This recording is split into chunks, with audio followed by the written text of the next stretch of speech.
Hi, everyone, and welcome to this roundtable that we name Can LGBT Tourism Be Activism? My name is Marta Salvador, and my pronouns are she, her. And some of you already know me. I'm a professor and researcher at the University of Tourism CETT from the University of Barcelona, where I also teach in the new Masters in LGBT Tourism. So before we start, and well, everybody joins us, or Libyan for sure, I would like to thank ISTO for holding this roundtable in the International Week. They are doing many activities. And thank you also everyone who's joining us, and for the ones who are gonna watch this seminar, as we are recording this seminar. So thank you for being here. Before we start, I'm going to give you an overview of the session, like the session's structure. Firstly, I will introduce your participants. We've been talking with Carlos and Christopher and Nuria. And then I will introduce the topic of activism and LGBT tourism so that we can understand the fundamentals of the session. Thirdly, I'm going to ask you some questions, a general question and then a specific question so that we can all learn from your experience, expertise, and backgrounds. And after this, it will be maybe the end of the session. We will open the session to the public if you have any question or if there's something that we can discuss more. So today we gone with the participation of 4 students. Well, we've got 2 here, which are Carlos and Christopher. So I'm gonna introduce Christopher McClellan. Hey, Chris, with pronouns he, him. Chris was born and raised in St. Louis, United States. Chris has an educational and professional background in social work and theology, as well as a former family caregiver. He earned his master's degree in leadership and communication in 2016 at Gonzaga University. After many years dedicating to caregiving, Chris is the founder of Aging Gayfully, a brand with which he aims to explore new destinations through travel with a great focus on aging. So, hey, Chris. Hi, Professor Marta. Thank you. It's great to be here. Thank you. So Carlos Duque, with pronouns he, him, is from Figueras, Catalonia, although now he's based in Barcelona, so really close to us. He graduated in advertising and public relations by the Autonomous University of Barcelona, and nowadays he is coursing this master's degree in LGBT tourism in CETT, with Chris too. And Carlos is passionate about traveling, discovering new places, dishes, and people, and he really wants to make out a better world for everybody. So welcome, Carlos. Thank you. It's a pleasure. I'm going to present Amin Gabu, who is not with us today, but he sent us 2 videos with his experiences about the topic that we're going to discuss today. So we're going to watch his videos, and we really thank him for the effort of being here. So Amin Gabu, with pronouns he, him. He is a young tourism professional who believes in equality, diversity, and inclusion in the tourism sector. He's currently the AGLTA Foundation coordinator, where he started as intern back in March 2021. He has an international tourism management master's degree at the Higher International Institute of Tourism in Morocco, and he's also now following this master's in LGBT tourism. So finally, I'm gonna introduce Nuria, probably Nuria Bellan, probably some of you already know her. So with pronouns she, her, she's a professor and researcher at CETT University. And she's also the coordinator of the master's degree in LGBT tourism. So we wanted to be here with her too. Her work focuses on gender perspective applied to tourism, especially on LGBTQ tourism, culture, and heritage. So welcome, Nuria. I think you're mute. Oh, sorry, I thought something wrong. Thank you so much for the introduction, and thank you Also to ISTO for giving us this opportunity, and especially to Carlos, Christopher, Lipian, who was wishfully gonna join us today, and Ming, who couldn't make it today, but who all decided to join us and just start generating this knowledge together. So I'm deeply grateful for all of this space, and thank you again for the introduction. So actually, the proposal for this roundtable stems from one of the activities that the students did in a topic of the master's, where the LGBTQ community is explored from an anthropological and sociological scope. To introduce the topic of this session today, I would like to start with the definition of activism, because I am sure that is a concept or idea that we have all heard or know, but it may be difficult to describe, right? So activism is commonly defined as ordinary people coming together in collective actions to address situations of marginalization, exclusion, injustice, and exploitation, using different tools like empowerment, democracy, representation, and diversity. And well, of course, activism is an important aspect of the LGBTQ community's history, because thanks to the determination and advocacy of many people along the time to fight for marginalized individuals due to the gender identity or sexual orientation, some changes have been achieved towards freedom of equality for the community. Some of these changes relate to a deep awareness for gender diversity, different identities, such as the recognition of non-binary, gender fluid, non-conforming, or queer identities and sexual relationships. And this acceptance has led to break stereotypes that are often associated with homophobia, biphobia, or transphobia. Yeah. So to continue more concretely, the LGBTIQ activism has long focused on the disruption of the heteronormative social order so that a great diversity of people could be included in all places with policies and rights that tackle their needs and concerns regarding sexual orientation and gender diversity.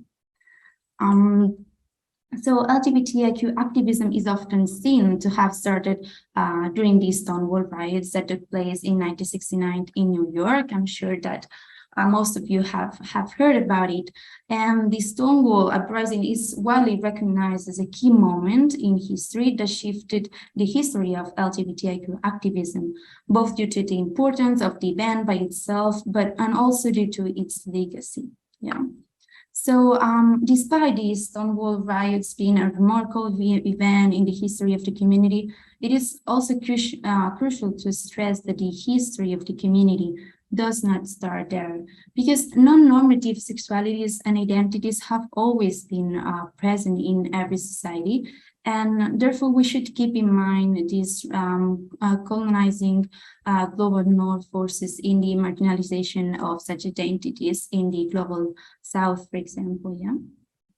So we also need to consider that the LGBTIQ community is not homogeneous. Each identity that conforms to it has its own history and thus its own social movements to fight for its members' rights, appreciation, and visibility.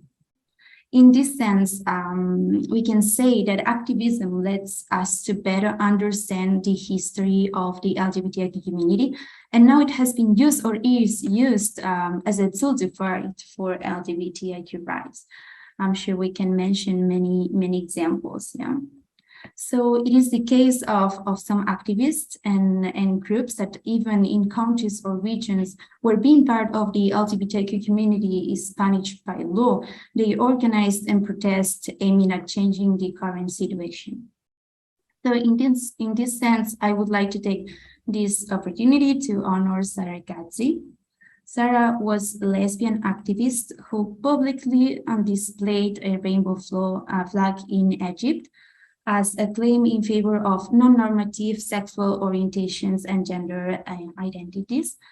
Alongside other activists, she was arrested and tortured by Egyptian police forces and claimed asylum in Canada to be safe being who she was, where she committed suicide some months after. And this past 14th of June marks the second anniversary of her death. Surrogacy is another example in the sense of how people and activists have had to exile as their identities make them unsafe in their homes. So the other concept that we haven't talked about yet, because I was focusing more on activism, is tourism, more specifically LGBT tourism. So following the definition by Greenberg, LGBT tourism is a form of tourism marketed to the LGBTQ community. But despite this, the relationship between tourism and the community is much larger, as we're studying in the Masters of LGBT tourism, and is much larger than the marketing and experiences. And actually, it relates to structural norms and inequalities in relation to this topic. Many LGBTIQ tourists travel for leisure or for related reasons, and they may not intend to challenge social norms or participate in any kind of activism. Yet, despite this, what we would like to discuss today, and that's why we created this roundtable, is that if their presence, even if it's unconscious and might be considered activism, so could their and the presence of LGBT tourists and rise in visibility and the rise in visibility they bring to LGBTQ community be considered activism? Or could LGBT tourism be a way to create awareness and empathy for the members of the local community that might lead towards social transformation? So these are some aspects and some questions that we would like to discuss today. That you can answer and have in mind while we run this table. And I think that I've talked enough for now, and it's the time for our participants to take this online stage. So that I'm gonna ask what I would like you to answer or to know your opinion is on whether LGBT tourism can be considered activism. And this question would be like an introduction before we go deeper into the topic. So I would like to ask you to keep the answer short, maybe like 2 or 3 minutes. And I think we can start with Amin's video. So I'm gonna try to share his video now. Hello everyone, my name is Amin. I am the IGLTA Foundation Coordinator, and I am actually enrolled at the first ever LGBTQ plus tourism master degree at CETT and the University of Barcelona. So for the first question, can we define LGBTQ plus tourism as activism? The answer is yes. We can safely define queer tourism as activism. For the LGBTQ plus tourists are coming together in collective action, in our case, traveling to address different situations of marginalization and exclusion, either in a conscious way or unconscious way. So for example, when the LGBTQ plus community travel for pride purposes or for being engaged in LGBTQ plus activities, they are standing against a heteronormative tourism offer, as most spaces, whether private or public, are shaped by heterosexuality and the norm it imposes, naturalized through practices and discourses. Traditional posters or brochures or guidebooks show that tourism professionals act as if everyone is heterosexual, or as if the offer could be suitable for all tourists. Facing this issue, the LGBTQ plus community people tend to be picky when it comes to destination and tourism offers. According to a study released by Community and Marketing Insight, 69% of the respondents said that the most important criterion for choosing accommodation is having the accommodation LGBTQ plus welcoming. So taking into account the LGBTQ plus market represent more than 10% of the world's tourism professionals are in a position or are in obligation to create an adequate and inclusive offer for all. With that being said, we can define LGBTQ plus tourism as activism because it's a form of raising awareness and combating the oppression through education and leadership and traveling. Amin has like a strong opinion, and he agrees on the fact that LGBT tourism can be activism. And it is very interesting what he mentions about LGBT tourists, even though that they travel, even though the majority of places have like an heteronormative tourism offer. So now I would like to know the opinion of Chris. I think we have Lipian here. Yes. Hey, hi Lipian. Hi, everybody. Thank you. And Hi, I'm happy to Lithia. Thank you for joining us. I'm gonna start with Chris. So, Chris, would you like to share your thoughts about the matter? So, what is your opinion on whether LGBTism can be considered activism? I one of the things I've enjoyed about this class is to think about something like this that's outside the box. And I think LGBT tourism can be activism because in order to be an activist per se, you have to have a group. You could be an activist of one, but when you have more than one, you form a community, and that community is able to well, I get the word I was going to use, be more forceful, but be more noticeable. So, and especially for LGBT seniors, I think it's very important for them to be noticed in a group, and you don't have to. In order to be an activist, you just have to be present. You don't. Everybody can be an activist in their own way. Some people can actively protest. Some people can actively just be present in communities and showing their pride. So I think it's a very important role for all of us to play, no matter what age we are, because that's what's going to change people's perspective when they get to see us, hear our stories, and recognize that we're really all not that much different from one another. Mm. Yeah, thank you, Chris. Well, it's just that I listen to you, and I think that you have like so much experience to share with us that I could be mute and you could be talking for an hour, and I would be here just listening. and yeah, but I think that you're right, and it is really important to be noticeable, and especially with the topic that you're really fighting for, which is LGBT seniors. Maybe with the second question, we can go more in deep with that. So yeah, I'm gonna ask now Carlos about his opinion on the matter. So if you wanna share with us, what do you think about it? Of course. I mean, in my opinion, LGBT tourism is indeed activism, because the fact that people who has a non-normative sexual orientation, or even gender expression, and they travel and meet the local community of diverse countries, may help to raise awareness and visibility of the LGBT community as a whole.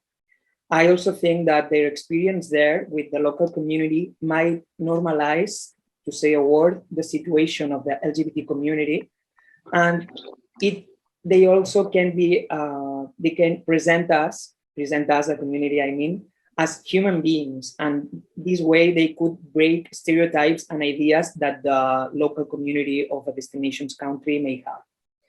I also think that this more intimate relationship, between the tourists and the people of a country could result in changes in perspective of some individuals, maybe the ones that are more directly related to them.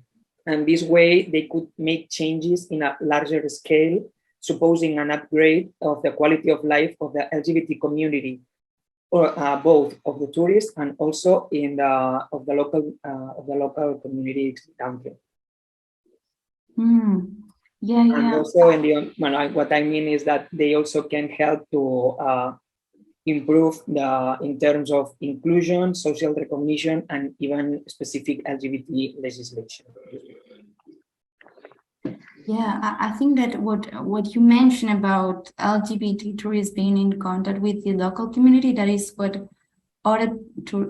everyone looks for when they travel to a destination, because actually you want to learn about the culture, food. We were talking about food, and Chris was sharing an experience before we started the meeting. So what we really want to learn is about how it's the local community, right? So it is interesting because even though everyone has their perception, their lifestyle, the fact that we can all meet, and this just the fact of meeting can lead to small change, right? So that's what you were mentioning. So thank you so much. And now it's the turn of Lipian. Thank you for joining again. I haven't presented you because I present all the participants. So I'm going to briefly mention who you are, Lipian, and because you're also a student of the master's, and Lipian with pronouns he, him. He was born in Zimbabwe, but now he's based in South Africa. And Lipian is currently leading the LGBTQ diversity and inclusion masterclasses for tourism service providers in Africa. And in 2018, he started in Sako Travel Africa. I don't know if I pronounced it well, but it's important that you remember this name, because it is an LGBTQ travel company with the aim to sell Southern Africa as an emerging destination for the LGBTQ community, as well as capacitating, developing, and transitioning to services industry to embrace LGBT travel and become more inclusive. So thank you, Lipian, for everything you do, and also for joining us. And I'm gonna repeat the question again, just in case. Do you consider that LGBT tourism can be activism? Thank you so much. I'm quite excited to join and be part of this presentation. And LGBT tourism can be a form of activism by the virtue of it being a form of a tourism niche that has managed to influence sectoral transformation, social transformations, even livelihood sustaination and transformation, especially in a scene that is happening or that is available in countries like South Africa, Zimbabwe, and even where laws are anti-LGBT, but the motivation of the existence of LGBT tourists have left long-lasting impressions to even awaken the activism spirit in other African states. So definitely LGBT tourism is a form of activism. Thank you so much, Lipian. And yeah, I think that with your experience too, you can share many aspects of the topic that we are discussing, again, as similar to what Carlos was saying, this social transformation, and also Chris mentioning LGBT seniors, right? So that's what we're looking for with this activism part of LGBT tourism, that maybe we haven't thought about it before, but it is real, and we are all doing it. Yeah. So thank you again so much for your interesting contributions. Thank you. Yeah, I think that, well, you brought many concepts that we are gonna get more in deep into in the second question, that it would be more specific now. So we'll go for the next round of questions, and I'm gonna share again the video of Amin. I hope it is gonna work now. I asked him how do you think activism can have an impact on LGBT tourism destinations? So let's see if we can hear him. For the second question, how can activism help LGBTQ+ tourism destination? We should first of all define what is activism. Activism can simply be defined as the use of direct and noticeable action to achieve a result that is majorly positive, either politically or socially. As we all know, most of LGBTQ+ tourists are just looking for a good, worry-free travel, and they seem to opt in for more adventurous holidays sometimes. Thus, destination with a reputation for friendliness and open-mindedness goes a long way. However, it is a known fact that the LGBTQ+ people or tourists in general face unique travel issues in every destination, especially for the transgender community. but with a little bit of awareness and speaking up about this important issue, and especially from tourism professionals and tourists themselves, the community will be able to enjoy travel experiences just as much as anyone else. In fact, learning about the unique challenges and experiences of LGBTQ+ within the destination that you are visiting brings you closer together as a community and helps you to build empathy for LGBTQ+ siblings all around the world. So we can simply say that the activism in this case can help the LGBTQ+ destination because it opens the LGBTQ+ travelers to the world and the world to the LGBTQ+ travelers. Let's take the example of the Pride parades or the Pride events.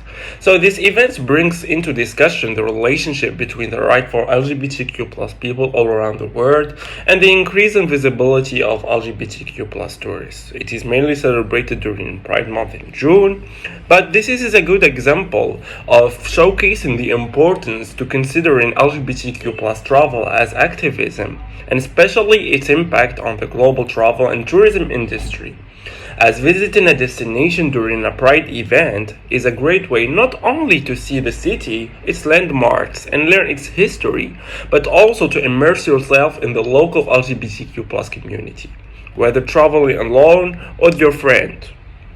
It doesn't matter because you'll be able to open up yourself to a whole new experience and meet people who are like you. So to conclude, LGBTQ+ tourism for the LGBTQ+ community is a question of validating their own identity through the contact with other people and participating for a short time in the development of the LGBTQ+ community, as well as the construction of a common culture based on similar behaviors, experience, motivation, and simply fighting the oppression in being who they are. Well, so thank you again, Amin, for the contribution and for these videos. I think it is interesting what Amin's mentioned about LGBT tourism issues that some people might face when traveling, such as trans people, and they're not that much investigated or researched, and or even like claimed. And so it is important to learn these challenges and to know better how to embrace diversity, right? And also it is interesting that he mentions Pride because it's taking place, well, this weekend in Barcelona at least. Maybe it is taking place in other countries or city in different dates. Maybe Chris or Lipien, you can share. And also it is interesting because in our forum from the masters, we were discussing how Pride is perceived differently from Nuria or from Chris or from Lipien, yeah, right, or Carlos in Barcelona. So I guess we brought an interesting topic again. And yeah, I think I'm gonna continue with our participants here. And I would like to ask another question to Lipien. Yeah, I think Lipien, are you here? Yeah, okay, perfect. Yes, I'm with you. No worries. So what is your opinion about the difference of LGBT people traveling to South Africa, where you are based, and or Zimbabwe, your country of origin? Can it be considered activism in both cases, or can you explain a little bit more about your experiences? I think these are actually two different accounts which are quite interesting to note. LGBT travelers or LGBT tourism in a country like South Africa works in the form of economic transformation. When we find ourselves engaging with government departments, trying to motivate them, supporting and endorsing LGBT tourism, they always say, where does this form of tourism make economical sense? And when we start unpacking the value of the market, we start unpacking the benefits of the market, this is when then they can also understand and be motivated to find themselves engaging more and even supporting and even incentivizing their own marketing schemes that will actually be supporting LGBT tourism as a niche market per se. Then in a country like Zimbabwe, where there are anti-LGBT laws, what we need to understand is the motivation of people seeing LGBT travelers into the country, it helps them, one, to understand and to even come to terms with their own identity. Because sometimes in a country like Zimbabwe, issues of LGBT livelihoods, they are rarely discussed. And one starts even to ask themselves if it's even normal or if it's even okay to identify as they could be identifying as. But the moment that they start seeing tourists flocking into the country, they sort of like get in touch with the reality of who they are. And as more as they see these travelers into the country, it also motivates them to even initiate activism work for themselves and for themselves, and to also even use the economical impact of LGBT travelers into the country to sort of then lobby to say, there's a broader sense, and especially for countries to understand how other countries outside of the continent have evolved, and they have even developed to understand and liberalize the lifestyles or the livelihoods of the members of the LGBTQ community. And from a tourist perspective, the experience at the end of the day remains the same. And I think one of the proud outcomes that we have seen, especially with the work of Nsako Travel Africa, is we have actually established a lot of tourism service providers that are willing, that are happy, that are accommodating, and that have grown to be inclusive and diverse to serve the LGBTQ community. And through some of these operators, you then realize that we establish safe spaces, we establish platforms for dialogue, we establish allies who are there to support and endorse members of the LGBT community, so that they can, it's like each day that they exist and survive towards, it's a hope for them to see that day where they will eventually celebrate their freedom. Mm-hmm.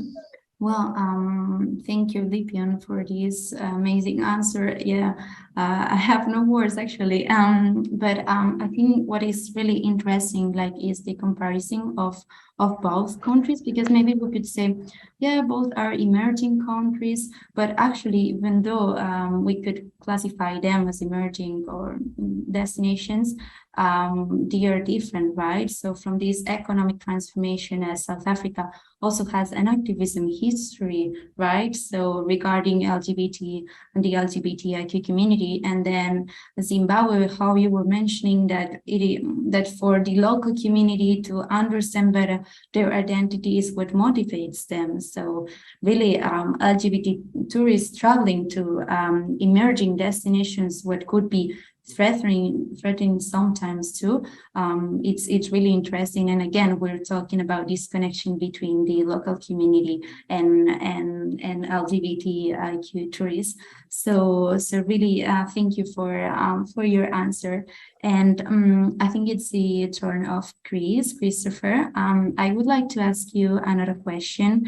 And it is, can you explain a little bit of your experience when traveling as LGBT senior?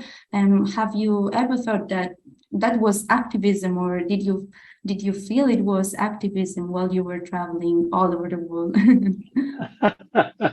I think, for LGBT seniors, I think the word activism can sometimes be scary. But traveling within a group in and of itself, where it's obvious that the group in and of itself is LGBT, there's a sense of security, there's a sense of collaboration, a sense of friendship, and I think that that when we're able to travel like that, we demonstrate to people that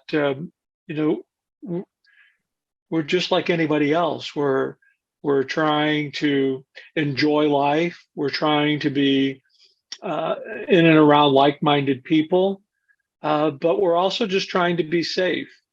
Tourism in and of itself, whether if you're traveling domestically or internationally or traveling to new destinations, we all want to look at those historical parts of a community and feel safe to go. And I think, for us,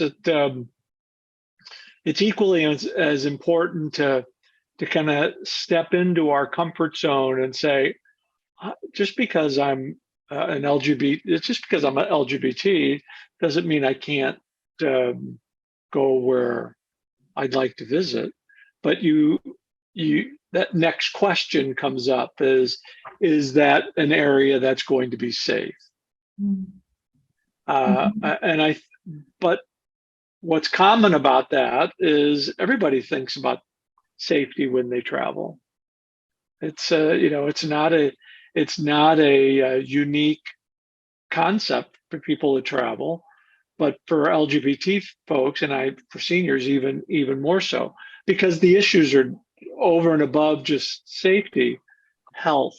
What if they're, for instance, one of the fellows on one of our group cruises ended up having a heart attack on the cruise. so those health concerns that we don't think about maybe when we're younger, that's something that an LGBT senior is going to be thinking about. Will we be treated safely in a healthcare situation? So, but to come back, you can't stop from not doing what you want to do out of fear, but you have to be careful and be selective in how you do it. And that in and of itself can be activism, to show people that you're present. And another example I'd like to, and I'm not going to pronounce it right. So the group that we came to Barcelona with in 2019, we searched out. There's a group in Barcelona, and I'm not going to pronounce it right. I'm going to put the website in, but it's an LGBT senior group in Barcelona that supports LGBT seniors. We went as a group and met their group. That in and of itself is a form of activism, because we all have our own experiences as an LGBT person, but by sharing those experiences, especially with folks from different cultures, again, it's another example of activism and being a part of a larger community within a network of communities throughout the world. Yeah, well, thank you, Chris. As I said in your question, like, your experience is it's a source of information and knowledge. And when you said activism can be scary, I was like, yeah, you're right.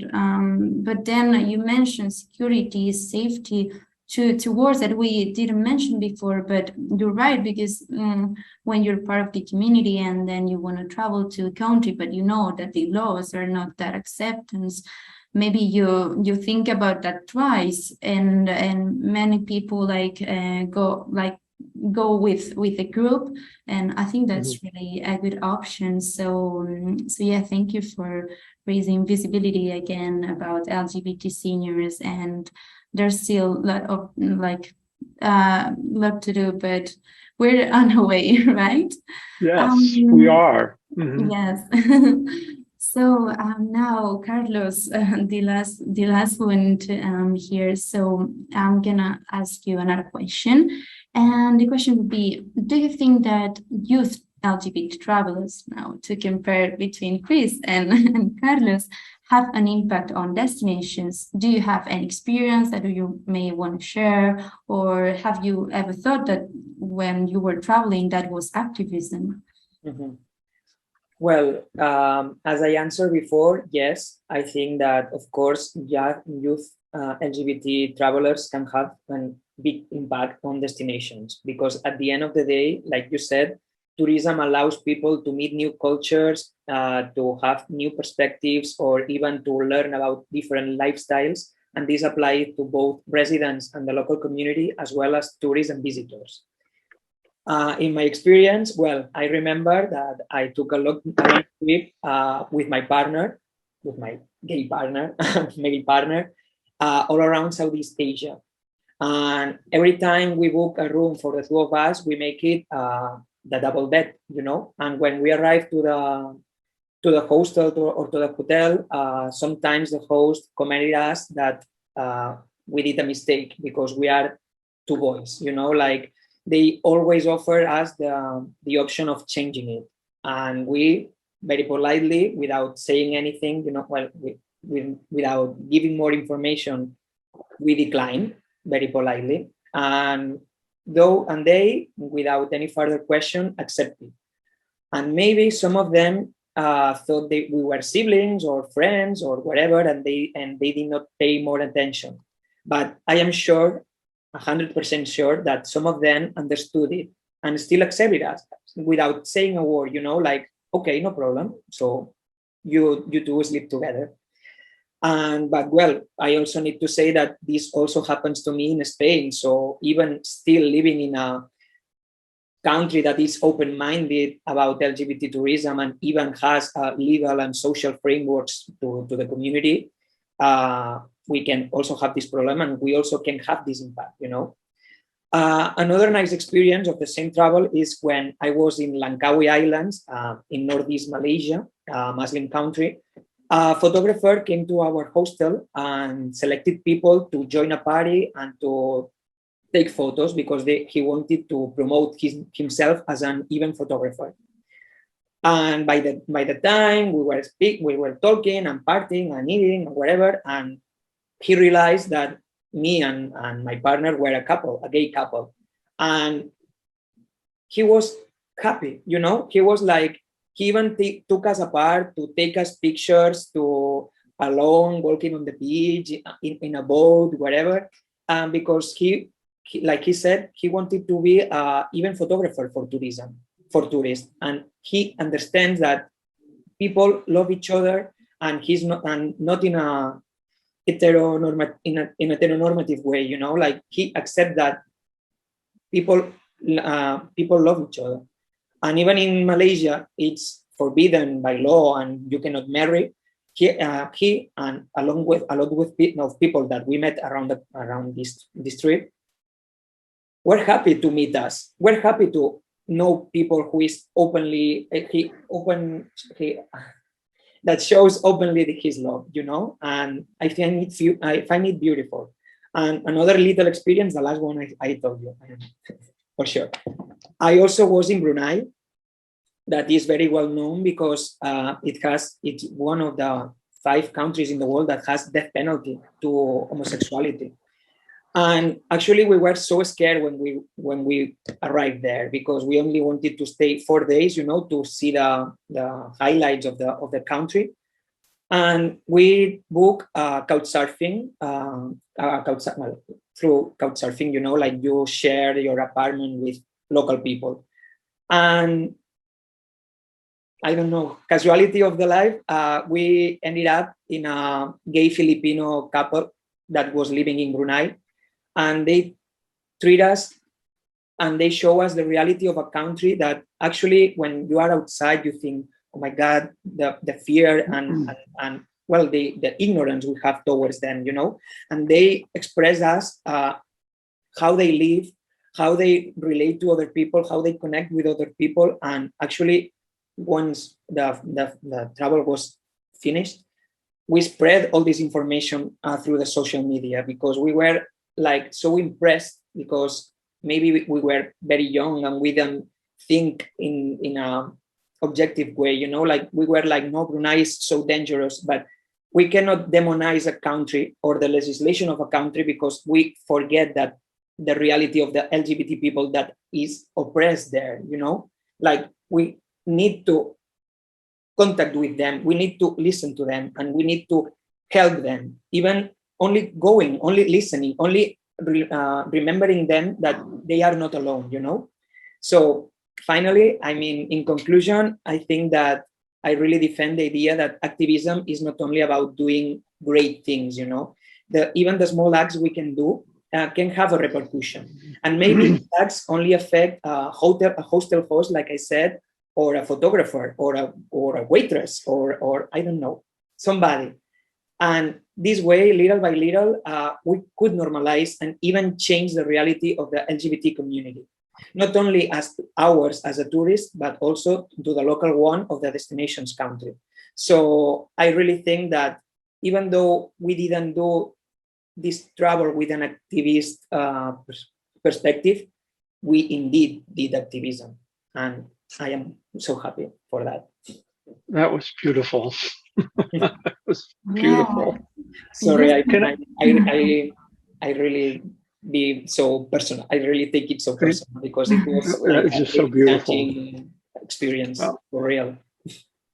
No, well, thank you, Carlos, for your words. Could I say something? Yeah, sure. Carlos, Go ahead. Carlos, that was so beautiful. And I think there's a universal language that everybody understands that often gets forgotten. Love, care, and commitment.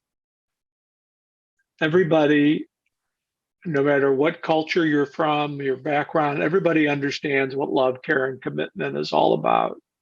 And when we're able to demonstrate that authentically to others, that people that we don't know, people from different cultures, then we wipe away some of those misconceptions we have, and people get to know us a little bit better. And I think that what you just said was a perfect example of that. So I just, sorry for kind of hogging some more time here, but I just, that's the kind of universal language we're all trying to convey. So thank you so much for these kind words. I really agree with you because I experience it, I mean, I don't have any words for expressing this. So thank you so much, Christopher. You did fantastic. So. Yeah, thank you, Chris, and thank you, Carlos, for sharing your own experiences. I think it is interesting that because the three destinations that you mentioned could be also defined or thought as non-LGBT friendly, right? Destinations, and maybe, as I said before, you had some doubts before, and you explained before going there, what are we going to do? What are we going to see? How are we going to behave, right? But always you always kept in mind that the context, and I think that's really interesting because understanding or everything, and you found a couple of gay that live there, so that's amazing. I want to know more about this experience because it's kind of weird. I mean, that you were found there, but also amazing at the same time. So I think that was really brave too. So I think that as we have some time, I'm gonna ask a question to Nuria, because as she is the coordinator of the masters, I wanted her to be part too of this roundtable. And I wanted to ask you a question from more academic point of view, if you agree with that. And my question would be, how do you think activism is perceived in tourism studies, and especially how it intertwines with the LGBTIQ community? Do you have any thoughts about it, Maria? I'm not going to thank you for the question because it's too hard, but thank you for the question, because I think, honestly, I think that what we're doing here is just today in our demonstration of the fact that the academy has not really integrated all of these studies into tourism. So the study of activism might be kind of established as an activism on itself, but when you try and cross it with tourism, you find that there is really no match. And I think that maybe the key point in here is the fact that Tourism Academy is still integrating some of the disciplines that are essential. We need anthropology, we need ethics, we need sociology, we need gender studies. We need so much more of a universe of concepts, of academic knowledge, of a background that's really going to allow us to do this match, right? To study activism, and then from this tourism study say, okay, now we have the right ground to kind of cross this information. So from an academic point of view, the only thing I can tell you is what I think should be, because I cannot tell you what is now, because there's basically nothing. So there is 0 to 2 maybe studies in this area, right? So that's why I'm also very grateful that you agreed to join us today, and to the participants and to ISTO, because this is really a brilliant opportunity to plant the first seed and then see how we can grow from here. Many of the things that you are all now saying kind of sounded familiar, and I think that they might be the base to start studying activism in LGBTIQ tourism.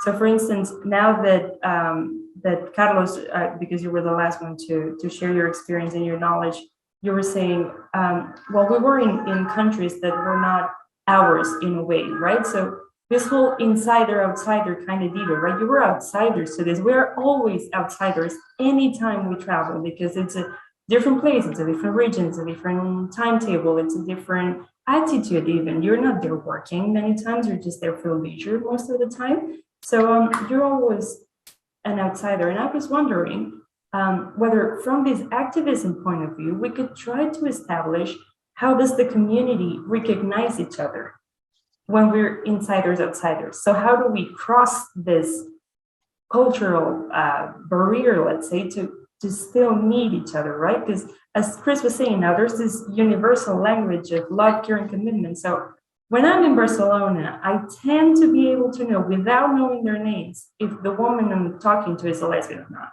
Because I know the details, I know how we can recognize each other here, but how can we build these alliances? How can we, those of us who are more privileged and can go to other places where we know that we would be oppressed, but we have the privilege of being there just temporarily as tourists.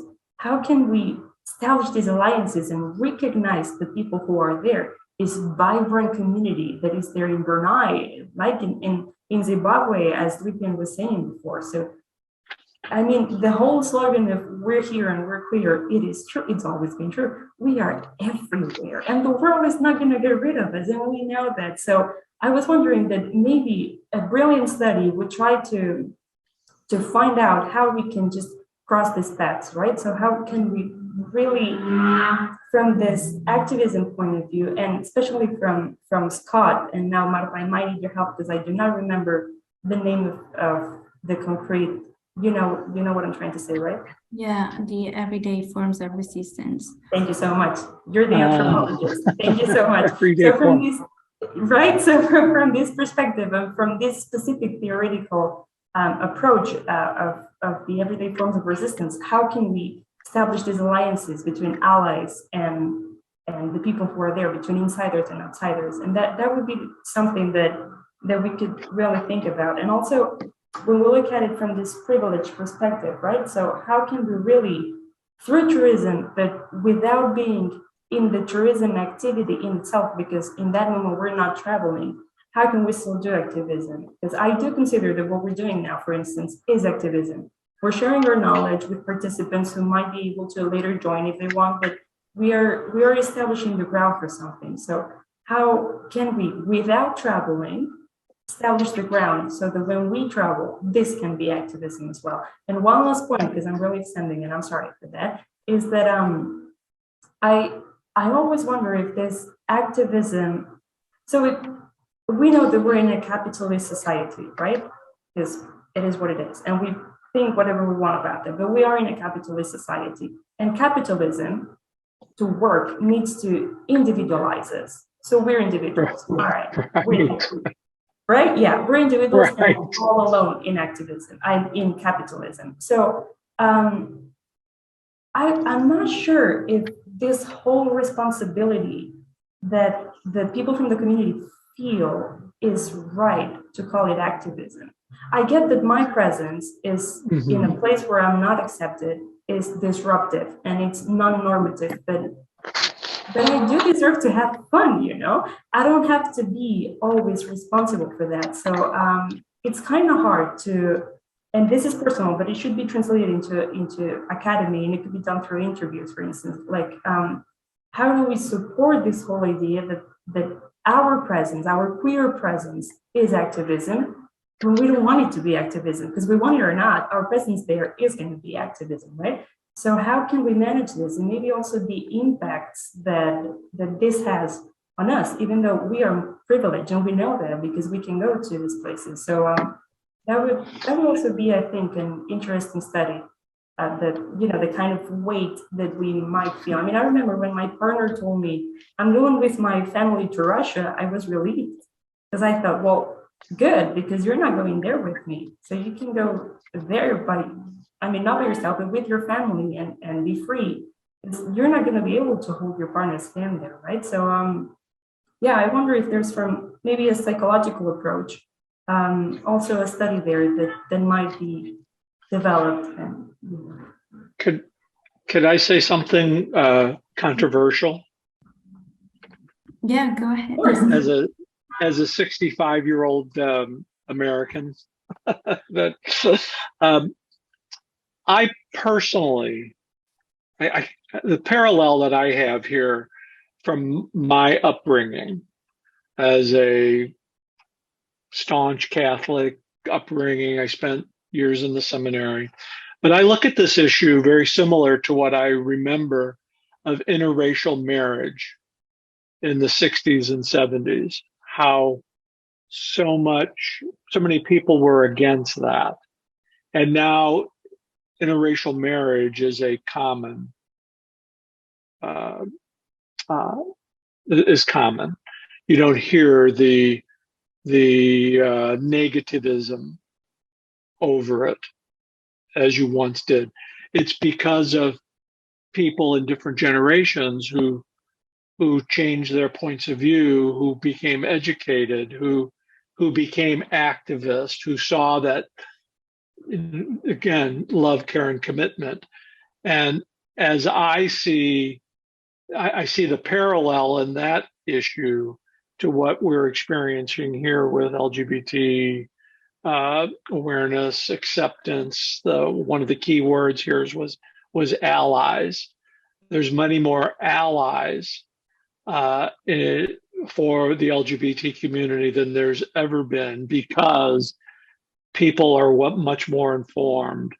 They understand what love, care, and commitment is all about. And just by having these open conversations that we're having today, will demonstrate to generations that come, well, way after me, for sure. I mean, I'm in the fourth quarter of life, but it's folks like yourself who are taking this up that will foster change and acceptance for those that come after us. And that's why, for me, it's such an honor to be a part of these discussions, because when we share these experiences, we understand that where we've come from, say, Stonewall, to where we are now, to actually having a conversation like this. I personally believe in 25, 30 years, this is going to be a non-issue, just as, for lack of a better term, just as interracial marriage is pretty much a non-issue. Thank you. I don't know if Carlos or Lipian, you want to add something to the discussion or to what Nuria said before? Well, I don't have so much to say, but I really agree with Christopher, like, even speaking like the youngest student in the master, I mean, I see the change, because the studies that we are reading in class, and everything that is done and it is analyzed, it's true that you see the change. You see that the newer generations, we grow with another values, with another perspectives, of tolerance, of love, or whatever. But I mean, I see that there is a growing respect, towards the community and towards the different, not only in terms of sexual orientation or gender expression. We are talking about, like Christopher said, interracial marriage, or I don't know, topics that relates to religion or ethnicity or whatever, you know. And I really feel it, because when I was little, I was in this square mindset of the society. And now I see that the younger generations are even more open or more aware of these kind of topics. So like he said, I really wish that by the time it is not an issue, it's the normality. And anybody will doubt of it or criticize it or go against it, because it is what it is, and that's it. Yeah, Lipjan, do you want to add something else to the discussion? Yes, I think there's quite an interesting dimension. I think this thought came after Chris mentioned about religion and the Catholic Church. On the African continent, I think families are quite big on African traditional religion, and for the longest time it was being used. In fact, I think before I can even tie in African tradition religion, there was the context of saying, if you're a Christian, you cannot be gay. And, being gay, it's demonic, and a whole lot of other slurs that would be used, but that are coming from a religious perspective. But from an African tradition religion, which is something that I can see and feel like it's a new trend which is ongoing, that the majority of people are now identifying with that religion. It turns out that they understand and say that if you how do I put it across? They understand that in African tradition religion, you can be accepted as who you are in terms of your sexual orientation. And the majority of our forefathers or our grandparents, our parents who also subscribe to African traditional religion are now finding it easier to understand and accept their children or family members that could be identifying as LGBTQ. So what was the position back then is slowly changing in terms of how people are understanding it to the present day. And it's also becoming easier for people to understand and get to understand the sexuality of the next person without using religion or tradition as a way of a belief, and using it as a way of castigating how one person identifies as. So I think this is just something that came into my mind when I heard Chris talking about that, and I thought maybe this is also something I should share from a Southern African perspective. Thank you, Lipjan. Yeah, I think we're listening to many different perspectives, and that's what we most like about the masters and this panel today, because we are all from different countries, different ages, different sexual orientations and gender identities. So yeah, I think we're sharing, and we're like sharing experiences and concepts and ideas. And well, yeah, I am enjoying a lot this conversation today. And I think that now it's the turn to open the questions to the public. I don't know if there's any question in the chat, or maybe you want to take the opportunity now to write on the chat. If not, I have like a question prepared for you that I think it's also interesting. So yeah, I don't know. I think there's nothing for now. So maybe I'm gonna start because last week I saw a post that actually Lipjan shared with us about a celebrity an LGBTQ celebrity in a destination. So and it made me think, like, do you think that LGBTIQ celebrities that travel to countries where the community may not be as accepted, or that these countries may not be LGBTIQ friendly, could this be considered activism? Do you have examples, or maybe you want to share the one that I was talking about, Lipjan? What do you think about it? This is actually quite interesting. So I think I'm going to put it in two scenarios. This particular weekend, we have a project that we are doing where, as part of our destination awareness series, we've identified local South African celebrities. So one of the celebrities that we are taking was recently married to another celebrity from South Africa. So the celebrity had made plans, rather there was a restaurant which was opening up in Zimbabwe. They invited him to come as a guest, guest presenter or guest appearance.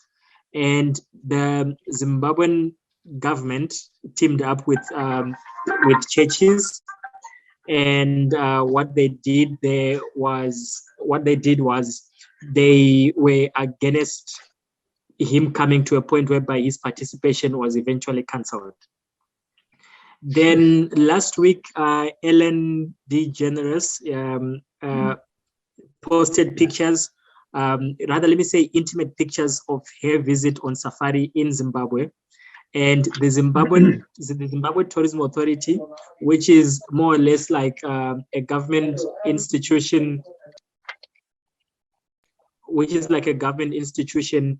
they shared the posts of their safari in Zimbabwe, and everybody else was quite excited. They were supporting everything about that particular trip. Then it brought again into context the question to say, if these two that you're celebrating are homosexuals, as the comments were reading, what is the difference between these particular two and the one from South Africa that you denied entry into Zimbabwe? So you can also even see that the conversations that are now being had amongst the citizens themselves are even questioning the authorities to their position as to where do they stand in terms of allowing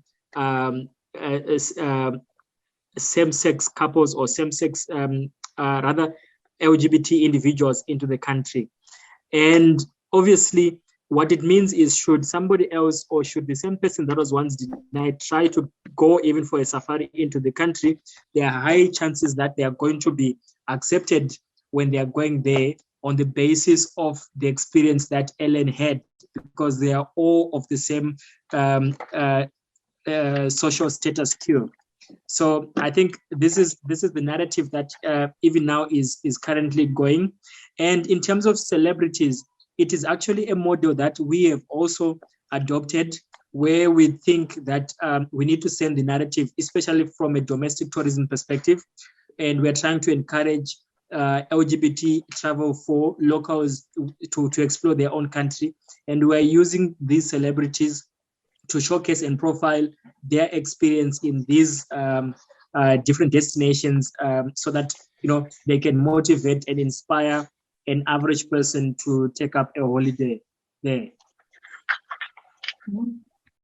Wow, thank you, Lipian, for sharing. Maybe Chris, Carlos, or Nuria, you wanna share your ideas and continue with this discussion about how LGBTQ celebrities may impact even through social media because they share their posts and their pictures, and also the interesting topic that Lipian was mentioning about the position of the authorities, right? So do you have any opinion or experience that or example that maybe you want to share with us?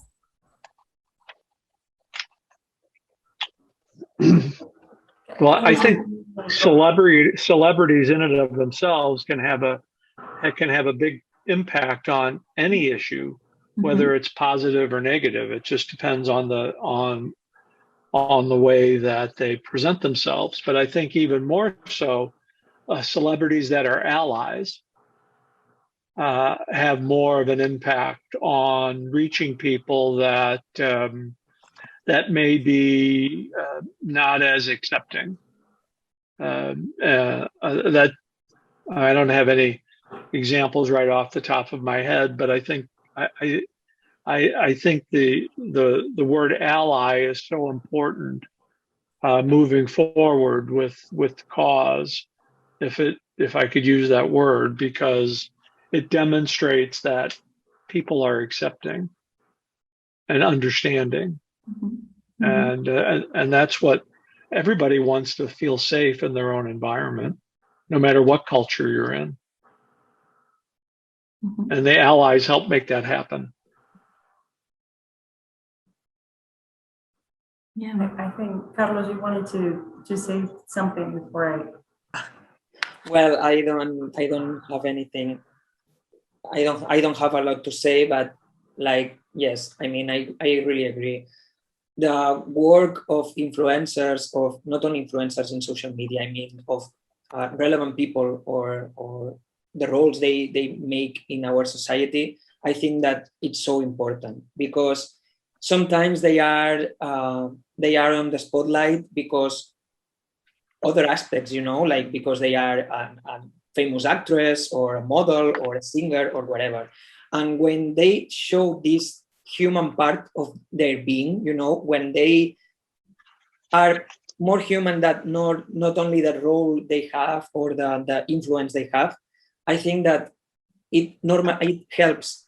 They are allies, because I hate the word normalize, but I'm sorry, in English it's the only one that comes to my head. And like I said, they normalize, because maybe a lot of people follow them, or I mean, they are important for so many people. And when they show, okay, this is me, you follow me because of a reason, but this is also me, and I'm also gay, I'm a lesbian, I'm non-binary, I'm transgender, they make a lot for us.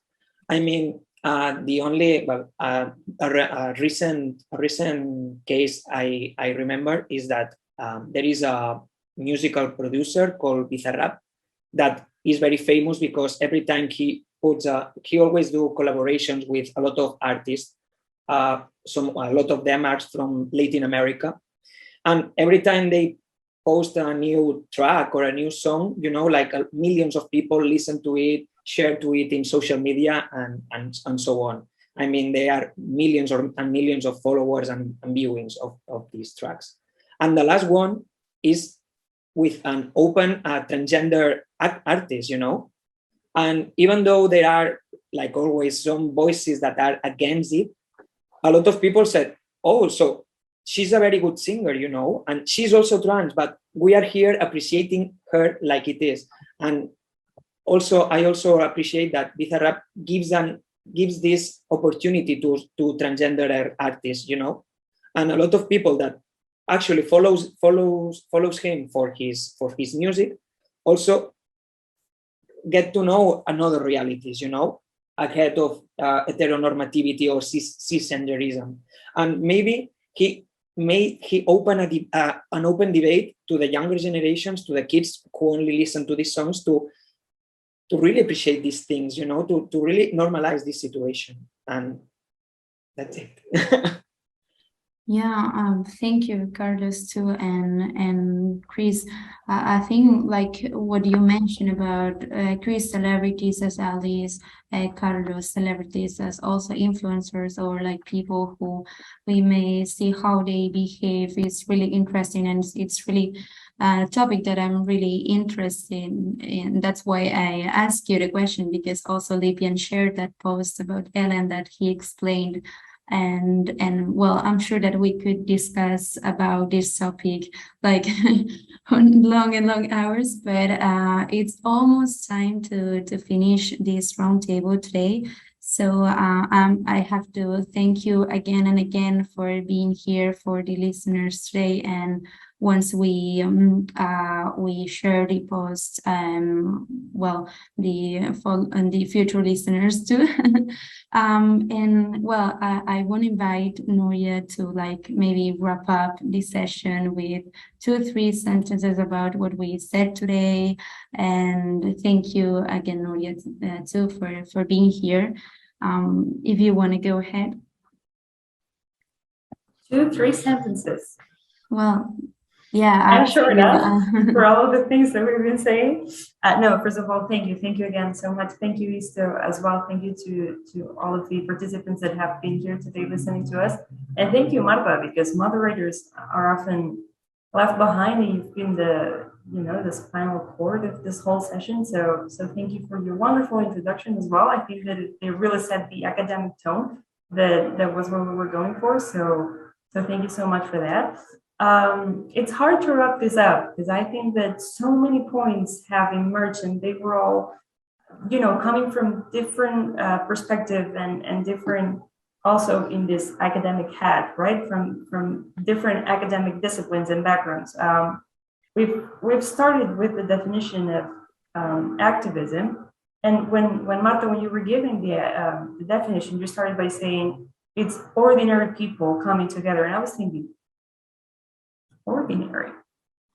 Like I get where it comes from, but I also think that especially in this concept, when we're talking about the presence of LGBT people just being purely activism, that is not ordinary at all. I think that it has a powerful statement within our own existence, which really, kind of wraps it up as well. But so many interesting concepts, as I was saying, have appeared. We've talked about safety, we've talked about awareness, we've also talked about perception, kind of both ways, right? So how we as tourists perceive and how we as local community are perceived.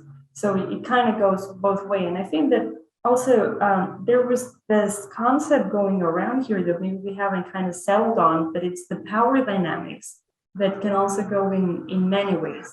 And we've kind of talked about global north and global south, and especially Lippian was giving amazing insight on how it works in Zimbabwe and in South Africa, and how this context keeps changing and shifting depending on from where we're speaking, right? Also, Carlos was giving his experience on different countries, Brunei and Southeast Asia, that are also global south, and we were speaking from the global south. So this is also something that we always keep in mind, right? We were talking also about laws that are still part of these power dynamics because they were set, many of them, in a colonial time, and they were set by people who had the power to put them right, to impulse them and to push them forward. And I also think that this concept of power dynamics was kind of here, and now Carlos was giving much importance to it, and Christopher was also giving it a push, talking about senior LGBT people. When we talk about